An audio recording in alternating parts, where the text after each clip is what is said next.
la correction de l'examen de la mécanique des poids matériels pour l'année universitaire 2021-2022. Donc voilà le système.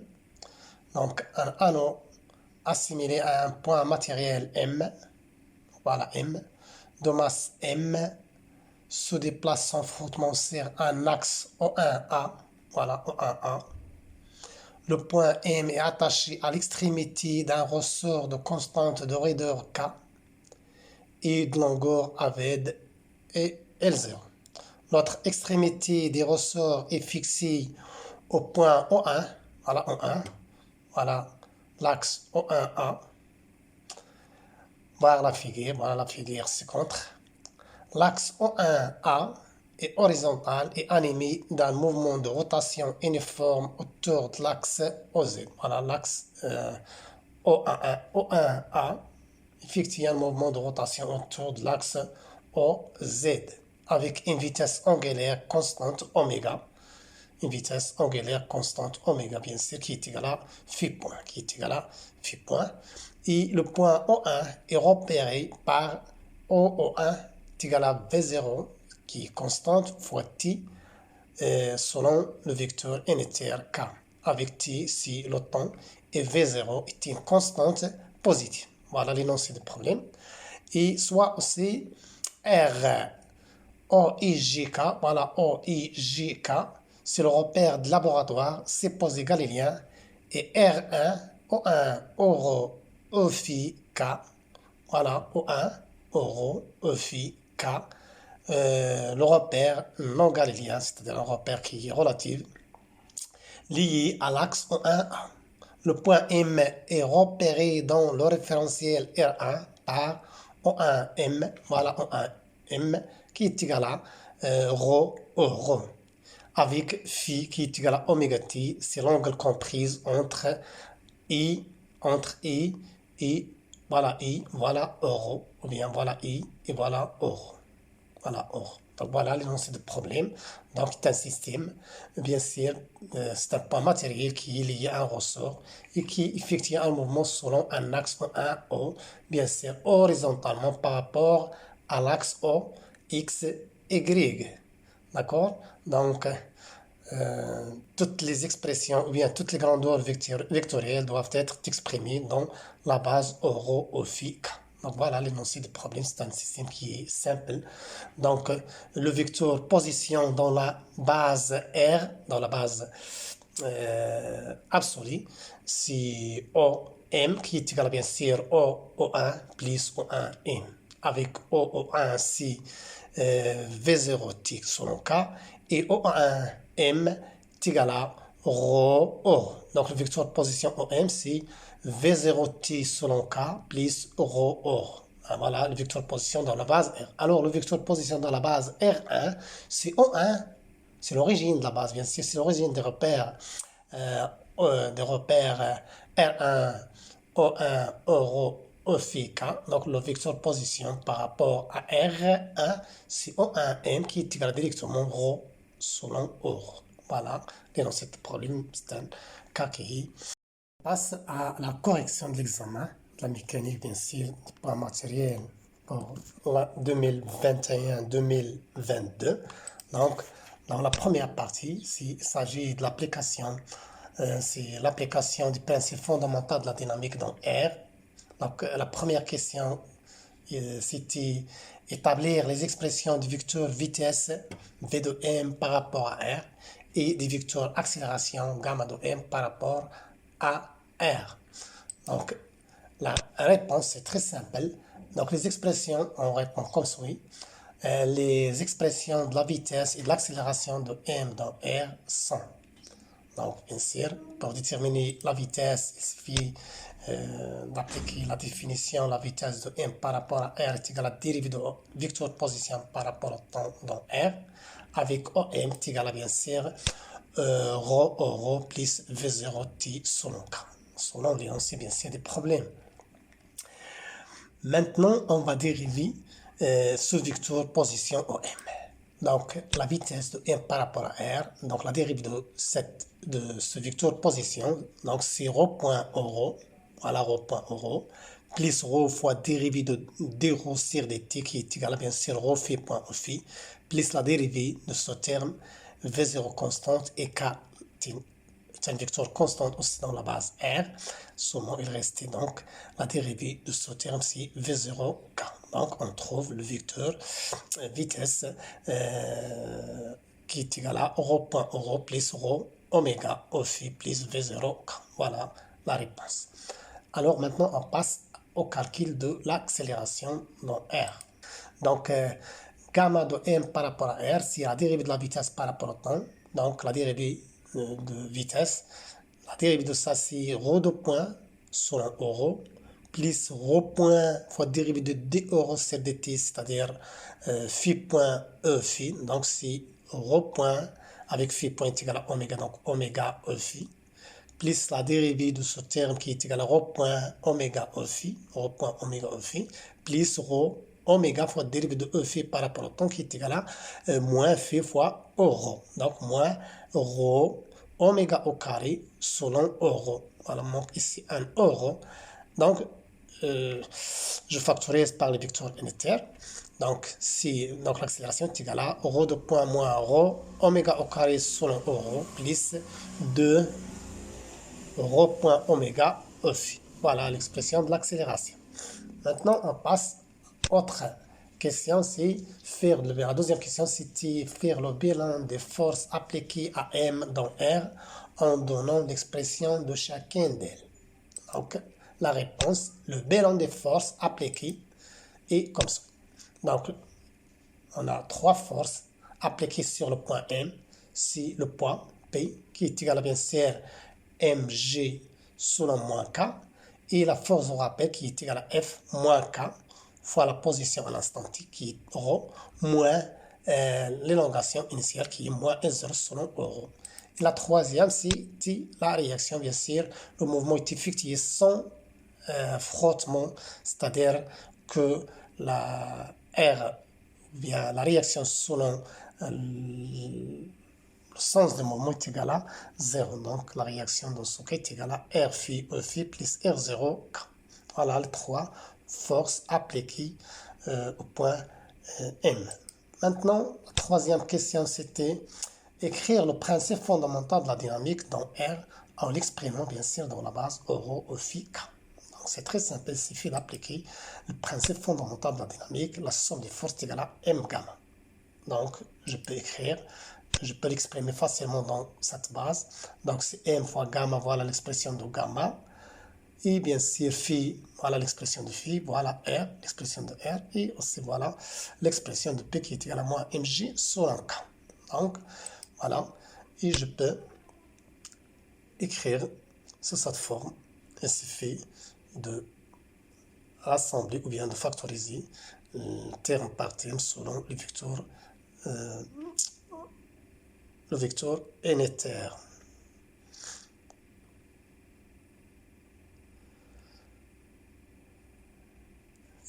Voilà, il suffit de factoriser ces deux derniers.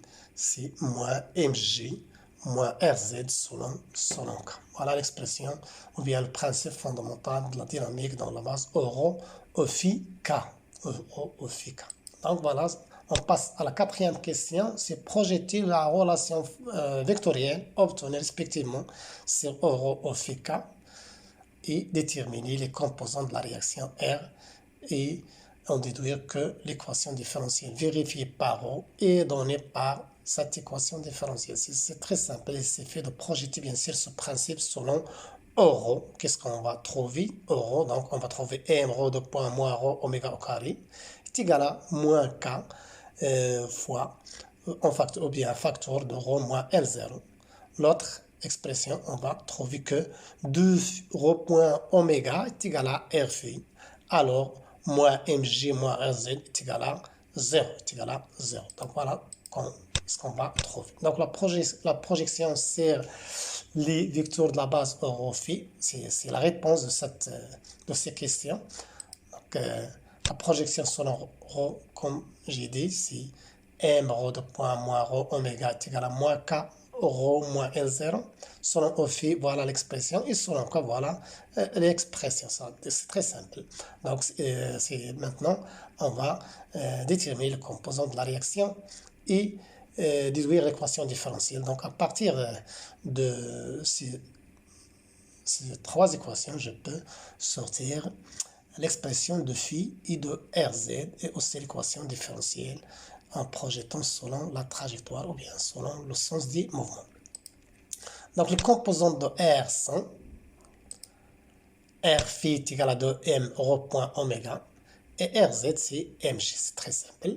Alors, si je projette le principe fondamental selon le sens du mouvement, selon rho, selon le vecteur rho, je trouve l'équation différentielle qui est la première. Donc, l'équation différentielle vérifiée par rho n'est autre que cette expression-ci. Donc, je divise par m, je trouve cette expression. Oui, je peux aussi factoriser par rho pour trouver l'équation différentielle demandée dans la question 4.2. Voilà. Dans la deuxième partie, on va appliquer le théorème des moments cinétiques non R. Donc, la première question, c'était établir l'expression des moments cinétiques sigma de n par rapport à R dans la base R. D'accord? Donc, il suffit bien sûr d'appliquer l'expression de théorème des moments cinétiques. Donc, l'expression des moments cinétiques, sigma de m par rapport à R. Donc, sigma de m par rapport à R n'est autre que OM vectoriel MV par rapport à R. Et bien sûr, OM, on a OM est égal à rho plus V0 K. Vectoriel M, voilà M. Donc, vectoriel la vitesse qui est égal à rho point rho plus rho oméga rho plus V0 K. Donc, il suffit bien sûr d'effectuer le produit vectoriel entre ces deux termes pour trouver cette expression-ci. Donc, voilà l'expression des moments cinétiques de M par rapport à R par rapport à l'origine O. Maintenant, on va dans la deuxième question. Dans la deuxième question, c'était exprimer les moments de chacun des forces appliquées à M par rapport à O. Donc, on a trois forces, bien sûr, dans R. L'expression des moments de chacune des forces, donc c'est la réponse. L'expression des moments de chacune des forces appliquées à M par rapport à O. Dans la base, bien sûr, rho, O, phi, K. Donc, premier moment, c'est la première force, c'est F. Donc, le moment de F par rapport à O dans la base R est égal à OM vectoriel F. Donc, OM, voilà l'expression de OM. Et voilà l'expression de F. Et le produit vectoriel est égal à cette expression-ci qui est égale à moins K. Donc, moins K. Donc, le premier terme vectoriel, la force est égale à 0. Il reste la deuxième. Donc, c'est K, c'est V0T K vectoriel, vectoriel la force qui est égale à moins K V0T fois rho moins L0 selon O. Voilà l'expression du moment de F par rapport à O dans la base R. La deuxième force, c'est le poids.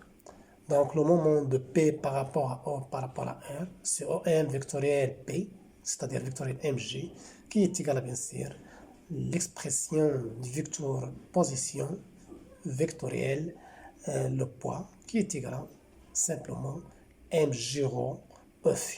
C'est un produit. Voilà, c'est l'expression des moments de P par rapport à. Deuxième, ou bien la troisième force, c'est la réaction.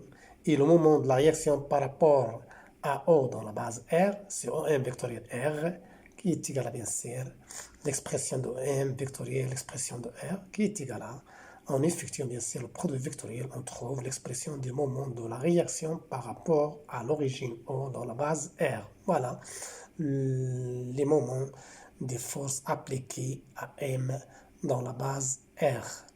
La troisième question, appliquer, c'est l'application du théorème de moment cinétique dans R pour retrouver les composants de la réaction R de l'axe CRM et aussi l'équation différentielle vérifiée par le paramètre ρ. Donc la réponse, l'application du théorème de moment cinétique dans R.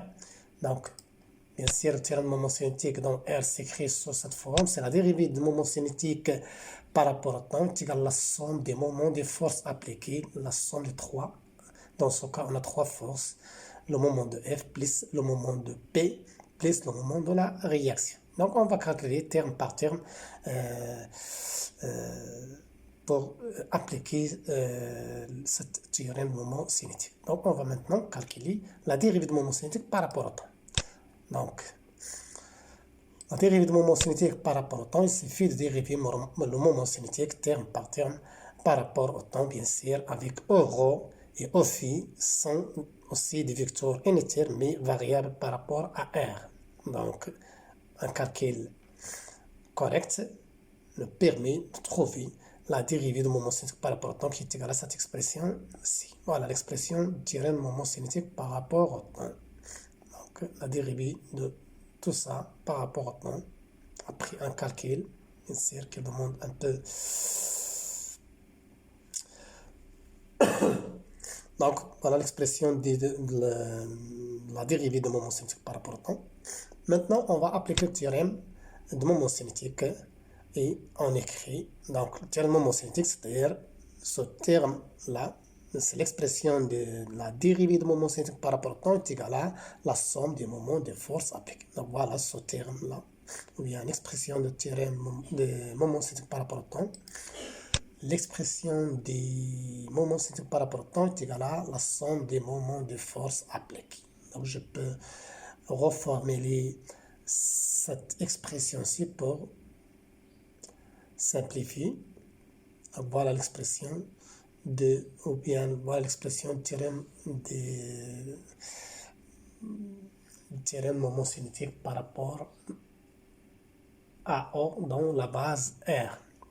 Maintenant, il suffit bien sûr de projeter cette expression-ci, voilà, ce terme et ce terme, selon les trois vecteurs unitaires de la base cylindrique. Donc, si je projette selon euro, qu'est-ce que je trouve?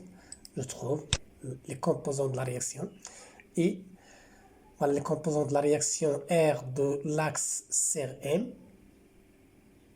La première, on va trouver R phi.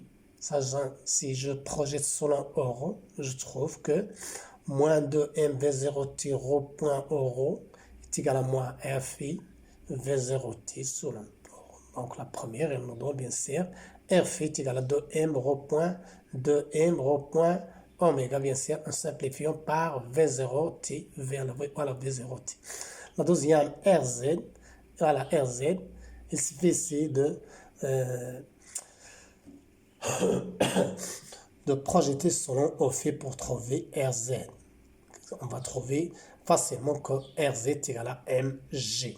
Et aussi la projection de ce théorème selon E phi nous donne aussi l'équation différentielle vérifiée par ρ.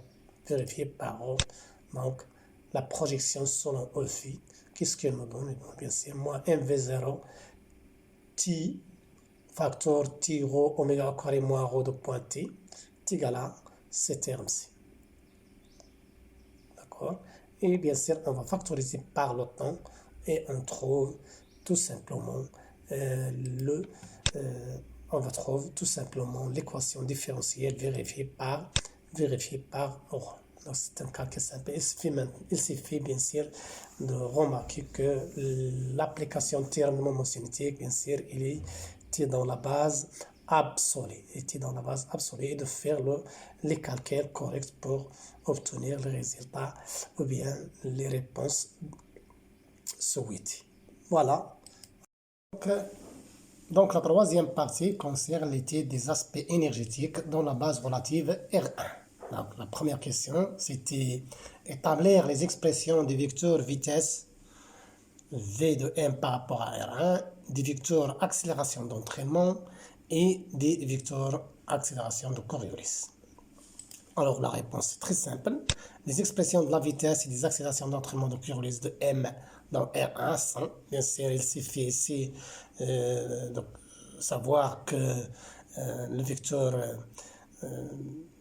position O1M est égal à ρ. Donc, on peut déduire directement la vitesse. Donc, la vitesse est en notre cas la dérivée de O1M par rapport à T dans R1, qui est égal à, bien sûr, directement ρ avec ρ est un vecteur unitaire dans la base R1. Alors, la vitesse, l'accélération d'entraînement est égal à gamma de O1 plus la dérivée de oméga par rapport au temps vectoriel O1M qui est égal à 0 puisque oméga est égal à constante, plus le troisième terme qui est oméga k vectoriel rho. Donc, le premier terme de gamma O1 est égal à 0 puisque O1 est égal à V0t. Donc la dérivée seconde est égale à 0. Donc il reste seulement ce terme-là. Donc qui est égal à, bien sûr, rho oméga au carré k vectoriel rho c'est phi. Donc c'est k vectoriel phi qui est égal à, finalement, gamma d'entraînement est égal à moins rho oméga au carré rho. Alors gamma de Coriolis, c'est, comme nous avons vu, est égal à 2 oméga k vectoriel v de m par rapport à R1, qui est égal à finalement 2 rho point oméga e phi. Voilà la réponse de cette première question. Alors maintenant, on va exprimer la deuxième question, c'est exprimer l'énergie cinétique E de m par rapport à R1. De m, bien sûr, par rapport à R1. Donc l'expression d'énergie cinétique E de m par rapport à R1, si par définition est égal à 1 demi m v au carré m par rapport à R1 qui est égal à tout simplement 1 demi m rho point au carré. Et la troisième question, faire le bilan des forces appliquées à M dans R1 ou bien par rapport à R1 en l'exprimant chacun d'elles, bien sûr, dans la base R1. Donc, les forces appliquées ici, c'est les forces extérieures telles que le poids, la force de rappel, la réaction, en ajoutant bien sûr les forces d'inertie, la force d'inertie d'entraînement et la force d'inertie de Coriolis. Voilà, la réponse c'est le bilan des forces appliquées à M dans R1 en tenant compte les forces d'inertie, bien sûr. Voilà, le poids P est égal à moins mgk, comme nous avons vu, et la force de rappel, c'est F est égal à moins k fois ρ moins S0 sous l'euro. Alors, la réaction R est égale à R phi E phi plus RZK avec le point M, sachant que le point M effectue un mouvement sans frottement. Plus les deux forces d'inertie, la force d'inertie d'entraînement, F et E, qui est égale à moins M gamma 1, qui est égale à, bien sûr, M rho oméga au carré or. Bien sûr, on a déjà trouvé gamma 1. Alors, la force d'énergie de Coriolis, F et C est égal à moins M gamma C est égal à moins 2 M rho oméga E phi. Voilà le bilan des forces dans la base relative. Alors maintenant, la quatrième question, c'était exprimer les puissances de chacune des forces appliquées sur le point M par rapport à R1. Et dans la base, rho phi k. Donc les forces appliquées, ou bien l'expression des puissances de chacune des forces appliquées sur le point M. La première, c'est la puissance des poids. Donc, la puissance des poids par rapport à R1 n'est autre que le poids scalaire, la vitesse relative. Donc, le poids et le mouvement sont perpendiculaires. Donc, la puissance de P est égale à 0.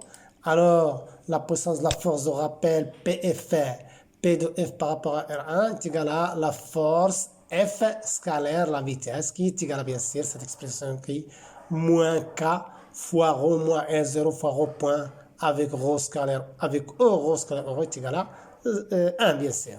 Alors maintenant, la puissance de la réaction est aussi perpendiculaire à la trajectoire et ou bien perpendiculaire au plan des mouvements.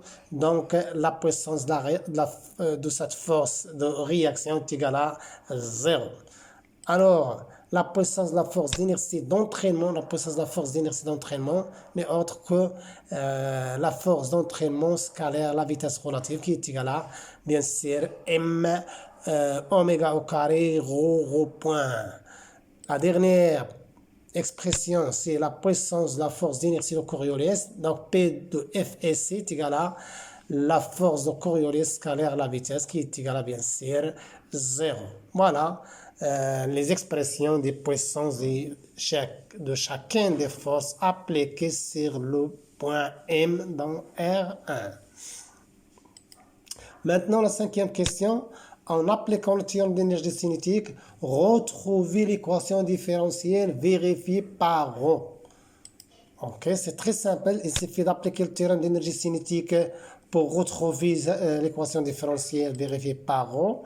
Bien sûr, l'équation différentielle ou bien le théorème d'énergie cinétique dans la base relative, c'est la dérivée de l'énergie cinétique par rapport au temps qui est égale à la somme des puissances des forces appliquées sur la base relative. Alors, la dérivée de l'énergie cinétique par rapport au temps est égale à directement m rho point, rho de point, puisque l'énergie cinétique est égale à 1 demi, m fois rho au carré. Maintenant, la somme, bien la puissance de la somme des forces, c'est la somme des forces appliquées sur la base, dans la base R1. Dans la base R1, voilà la somme des forces, voilà la somme des puissances. Donc, qu'est-ce qu'on va trouver? Donc, la puissance des sommes de forces est égale à, bien sûr, la puissance liée aux forces de rappel plus la puissance de la force d'entraînement. Donc, c'est égal à cette expression-ci, tout simplement. Maintenant, en utilisant le théorème d'énergie cinétique. Donc, le théorème d'énergie cinétique, c'est dt égal à la puissance de la somme des forces appliquées. Donc, m rho point, rho de point est égal à la puissance de la somme des forces appliquées qui est égal à ça. Donc, c'est moins k rho moins L0 rho point plus ce terme-là qui est m oméga au carré rho point. Voilà l'application du théorème d'énergie cinétique. Et à partir de laquelle je peux aussi factoriser par rho point, je trouve cette expression-ci qui est l'expression différentielle vérifiée bien sûr par rho, puisque rho point est différent de 0. Puisque rho point est différent de 0. Voilà. Voilà l'expression finale de l'équation différentielle et bien sûr homogène d'équation différentielle vérifiée par le paramètre rho. Maintenant, passons à la question 6. C'est montrer que les forces d'inertie d'entraînement F et E et de rappel F sont conservatives dans R1. Donc, pour montrer qu'une force est conservative, il suffit de calculer bien sûr le rotationnel. Donc, la réponse était on va montrer que les forces d'inertie d'entraînement et de rappel sont conservatives. Il suffit de calculer le rotationnel de F. Donc, le rotationnel de F est égal à nabla vectorielle F qui est bien sûr égal à 0. Est égal à 0. Bien sûr, l'expression de nabla, c'était dans la base cylindrique qu'on a utilisée dans ce problème-ci. Alors, le rotationnel de la force d'inertie d'entraînement est égal à nabla vectorielle, la force d'inertie d'entraînement, aussi est égal à le vecteur nil. Donc, on peut déduire facilement. Donc, on déduit que les forces F et F et E sont conservatives. Voilà. Septième question. Exprimer les travaux élémentaires des forces d'inertie d'entraînement F et E et de rappel F. Et on rappelle que le déplacement élémentaire D O1M est égal à, bien sûr, dérivé ou bien D de rho fois euro. Voilà. Donc, l'expression des travaux élémentaires des forces d'inertie d'entraînement et de rappel, c'est tout simplement le déplacement élémentaire SC dans R1, c'est DO1M est égal à D rho euro, ce qui donne que le travail élémentaire de la force de rappel, delta W de F est égal à la force de rappel fois le déplacement ou bien scalaire, le déplacement élémentaire. Donc, est égal à moins K rho moins L0 D rho. Voilà, tout simplement. Et le travail élémentaire de la force d'inertie d'entraînement, de la même manière, le travail élémentaire est égal à la force d'inertie d'entraînement scalaire, le déplacement élémentaire qui est égal à M oméga au carré rho D rho. Voilà les expressions des travaux élémentaires des forces d'inertie et des forces d'inertie d'entraînement et de la force de rappel. Maintenant, passons à la 8e question, sachant que la dérivée de l'énergie potentielle est égale à moins le travail de la somme des forces conservatives. Trouvez l'expression d'énergie potentielle EP de M par rapport à R1 de M dans R1. F6 si les forces conservatives appliquées sur M dans R1. Tout simplement, il suffit d'utiliser ça. Donc, la réponse de cette question, de cette 8e question, l'expression de l'énergie potentielle. Donc, on sait bien sûr que la dérivée de l'énergie potentielle est égale à moins l'élément des travaux des forces, de la somme des forces conservatives. Donc, c'est égal à la somme des travaux élémentaires des forces. Donc, DEP est égal à moins le travail élémentaire des forces d'entraînement, de force d'inertie d'entraînement, la force d'inertie d'entraînement et moins le travail de la force de rappel, qui est égal à bien sûr cette expression aussi. Voilà, maintenant il suffit d'intégrer, donc l'énergie potentielle est égale à K sur 2, ρ moins 1, 0 au carré moins M oméga au carré, rho au carré divisé par 2 plus n constante prix. Ou bien, je peux aussi exprimer l'énergie potentielle sous cette forme-ci. Donc, l'énergie potentielle est égale à K. L'énergie potentielle est égale à K. La primitive de ça, c'est rho au carré divisé par 2. Et la primitive de moins L0, c'est moins L0 fois rho. Alors, la primitive de ce terme, c'est moins M oméga au carré rho au carré divisé par 2 plus une constante, différent bien sûr de cette constante-ci.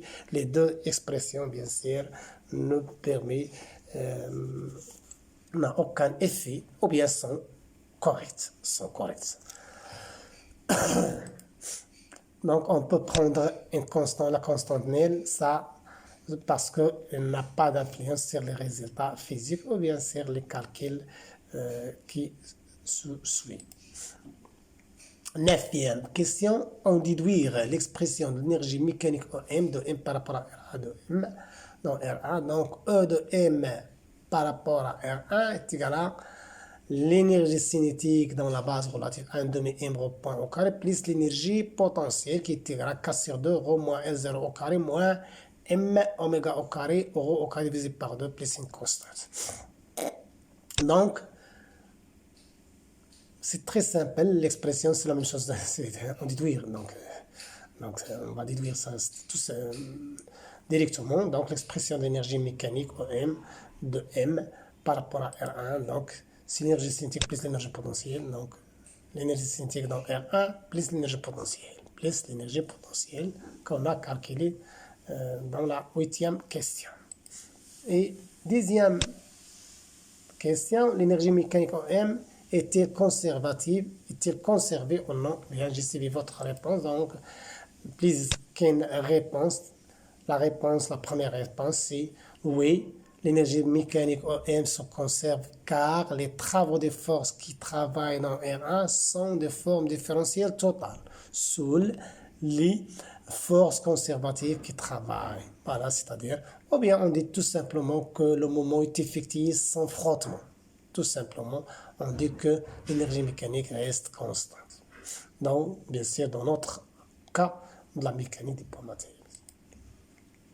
En appliquant le théorème de l'énergie mécanique, retrouvez l'équation différentielle vérifiée par ρ. Donc, théorème de l'énergie mécanique, en utilisant le théorème de l'énergie mécanique pour retrouver l'équation différentielle, c'est tout simplement la dérivée de l'énergie mécanique par rapport au temps est égale à 0, donc que M reste constante, ou bien toutes les forces qui travaillent sont conservatives. Donc, il suffit de dériver l'expression de l'énergie mécanique dans la page précédente. Voilà l'énergie mécanique. Voilà. Il suffit de la dériver pour trouver, bien sûr, l'équation différentielle. Donc, la dérivée de l'énergie mécanique par rapport au temps nous donne cette expression.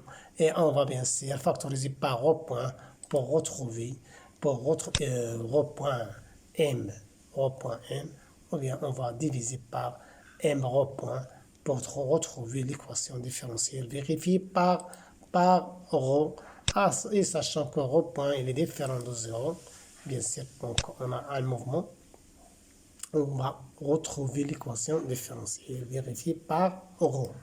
Voilà. Deuxième question, dans le cas OK supérieur à m oméga au carré, déduire l'équation horaire des mouvements, sachant que ρ de t est égal à 0.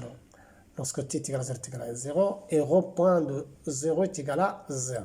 Donc c'est tout simplement la réponse, c'est très simple. La réponse de l'équation différentielle, il suffit de trouver la solution particulière plus la solution générale, comme nous avons déjà discuté. Voilà, voilà l'expression de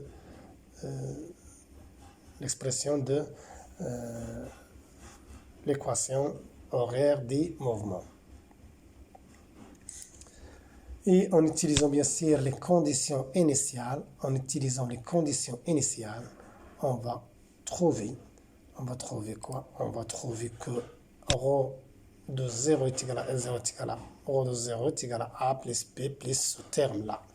Et ρ point est égal à 0, est égal à la dérivée de ça, est égal à moins A fois oméga fois ce terme-là, plus B fois K et moins oméga au carré. À partir de laquelle je peux déduire facilement l'expression de A et B en fonction des données du problème. Et on trouve, voilà, A est égal à B est égal à cette expression-ci. Et on remplace ici dans l'expression de l'équation horaire des mouvements. Voilà l'expression de l'équation horaire des mouvements. Voilà, c'est tout simplement. Voilà, tout simplement.